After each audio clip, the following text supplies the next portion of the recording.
This is twisty, as is this, so is this.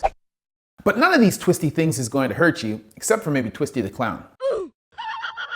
But as you may have heard, the Twisties recently forced Simone Biles, one of the greatest female gymnasts of all time, to withdraw from the team competition in the Tokyo Olympics. So what the hell are the Twisties, and how could they hurt Simone Biles, or any other athlete for that matter? Stay tuned to find out my thoughts about the Twisties and what this might mean for Simone Biles. Listen up everybody, I have some news. Hey interns, I'm Dr. Chris Raynor and I am not your everyday ortho. Today our patient is Simone Biles, American gymnast phenom who presents with a case of the Twisties. The history that she provides is that while competing in the Olympics all-around final event in gymnastics this year, she became a little lost in the air. Okay. She went on to say that her mind and body are simply not in sync, as you can see here, after posting a video of her training in which she missed several landings and fell to her back. She subsequently withdrew from the individual all-around finals. She noted that her difficulties had started randomly after her preliminary competition. While she'd experienced this problem at previous competitions on the vault and on the floor, this was the first time that she had experienced them on all four apparatuses concurrently during the same competition. Before, when affected, bouts had lasted approximately 2 weeks and had at times been triggered by stress. While competing in these 2021 Olympics, Simone's current physical exam revealed no observable bodily deformities and no significant gait abnormalities. She did, however, demonstrate difficulty fully completing a planned vault, cutting short the number of rotations initially planned. She also had trouble sticking the landing. Clearly, her function was impaired. It seems that she was suffering from something known as the Twisties. So what the heck is that, and how do they cause this functional impairment demonstrated by Simone? The Twisties is a problem that all gymnasts are familiar with. All seem to experience the problem at some time during their careers. Biles described it as a disconnect between her mind and her body.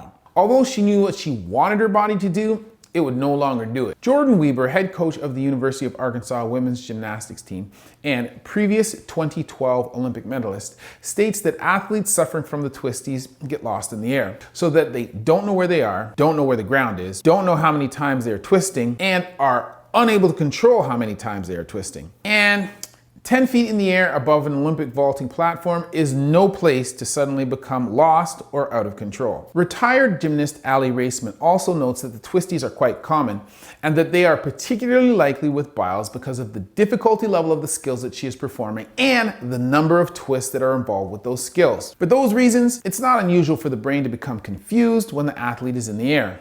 Mental performance coach Jamie Shapiro states that although the body knows what to do and the motor programs are stored in the brain is having trouble accessing those motor programs. Athletes not only lose a sense of where they are in the air, but they may also feel like they lose a sense of control over the movement. Kind of like driving at 100 miles an hour down a foggy freeway without a steering wheel in the car or brakes. Because, like, that's going to end well.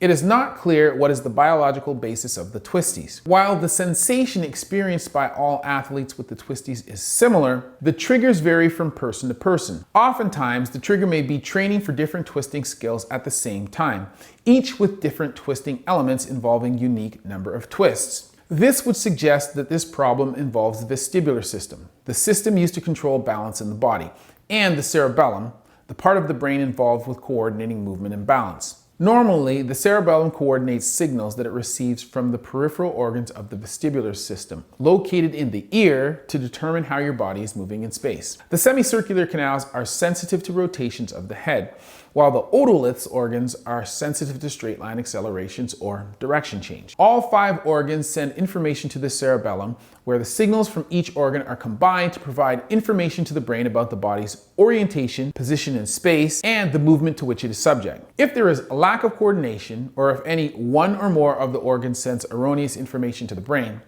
the cerebellum is unable to successfully compile the information to determine what the body is doing. This results in imbalance, dizziness, nausea, or worse. Such is the case with benign paroxysmal positional vertigo, or BPPV. With this disorder, crystals within the inner ear become dislodged and move to other parts of the inner ear where they should not be. Those loose crystals move with small head movements and cause the inner ear organs to send mixed signals to the brain. Basically, the crystals tell the brain that the body is doing one thing, while the other organs, including the eyes, tell the brain that the body is doing something else. This causes confusion in the brain, and voila, vertigo results. While stress doesn't directly cause vertigo, it can contribute to dysfunction of the vestibular system. Stress can increase levels of the stress hormone cortisol, which can negatively affect the transmission of neural information from the vestibular system to the brain. While Biles has not herself been diagnosed with BPPV, a 2016 study that looked at 7,750 people with anxiety disorder found that people with anxiety were 2.17 times more likely to develop BPPV than those without anxiety disorders. Yes, stress and anxiety have been shown to affect balance, and those who have issues with anxiety are more likely to be affected. Did Biles suffer from anxiety and subsequently develop the twisties or vertigo as a result? I don't think that we'll know this, and to be honest, I'm not even sure that Biles will know this. But one could say that an Olympic athlete might be suffering from a little bit or even a lot of stress. While I haven't spoken to or examined her, I think anyone can see that this is a distinct possibility. With the skills that these athletes are performing, it is essential that they are able to accurately determine their orientation, their position in space, and their direction of travel. This information will allow them to know how many spins and twists they have performed, how much distance they have traveled, and will allow them to spot the floor when it is time to land a skill. I'm sure you can imagine that if your job is to run as fast as you can towards a catapult that will throw you up into the air over an obstacle before you flip and tumble an impossible number of times before successfully landing on your feet, it might be a problem if you cannot tell how many spins you have performed, how much distance you have traveled, or where the ground is located around you. Have humans evolved to be able to handle such feats?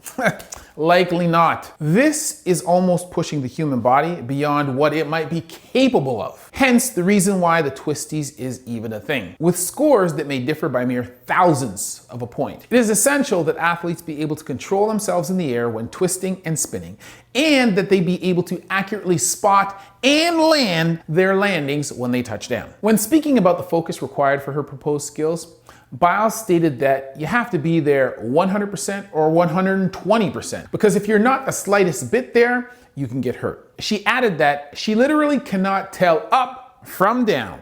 And what's even scarier is, since I have no idea where I am in the air, I also have no idea how I'm going to land or what I'm going to land on. Head, hands, feet, back. Sounds like fun, doesn't it?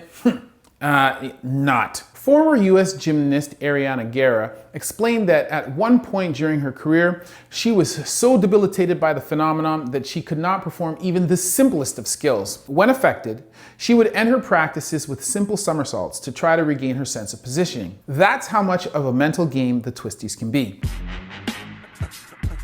Former gymnast Dominique Moceanu supported Biles on Twitter, sharing a video from the Atlanta Olympic Games in 1996, where she landed on her head on the balance beam. She stated that when you lose the ability to find the ground, the consequences can be catastrophic. Moceanu confirmed that Biles had made the right decision for her team and herself. Biles commented that people didn't seem to realize how dangerous it is to perform these skills on a hard or competition surface. To that point, there is certainly history of serious life-changing injuries occurring after a gymnast has under-rotated on a difficult skill. Elena Mckenna was a Soviet gymnast who had won the women's all-around title at the 1978 World Championships. She missed the 1979 Worlds after suffering a broken leg. She was forced by her coach to return to competition prematurely before her fracture had fully healed to prepare for the 1980 Games. Despite complications while healing that included a delayed union and emergency surgery, she was forced to continue training. On July 3, 1980, 2 weeks before the Moscow Olympic Games,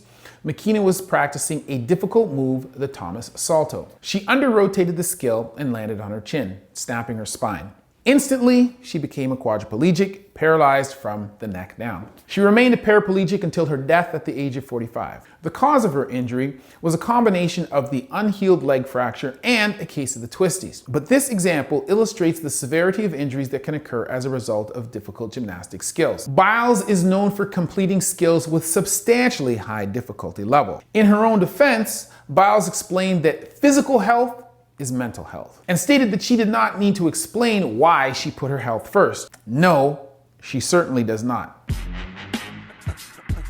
Biles received a lot of criticism from a number of different sources for a variety of reasons. However, at the end of the day, only Biles can be aware of what is occurring inside of her head. Only she can determine her ability to compete, and ultimately, she is the one who will pay the price if she cannot do what is required, as did Mckenna. Biles stated that she withdrew from 2 events because she did not want to risk losing medals for the US, not because she was giving up. She simply was not performing well. It was a clinical decision. A few days after withdrawing, she shared a video of herself practicing unsuccessfully on the uneven bars, showing that while still practicing, she had not yet recovered from the twisties. Was it the right call? Hell yes, it was the right call. Mckenna, in her support of Biles, stated that she made the right decision for the team and herself. Other athletes, such as Audrey Colnott, openly agreed. So while people are entitled to their own opinion, unless they can pull off some of the most difficult gymnastic skills themselves, while they are dealing with the twisties, they can shut the hell up. That's just my opinion. What do you think? Thanks for watching. I will see you for rounds next week. And as always, that's been a word from Dr. Chris, not your everyday ortho. Look, there's a flesh wound.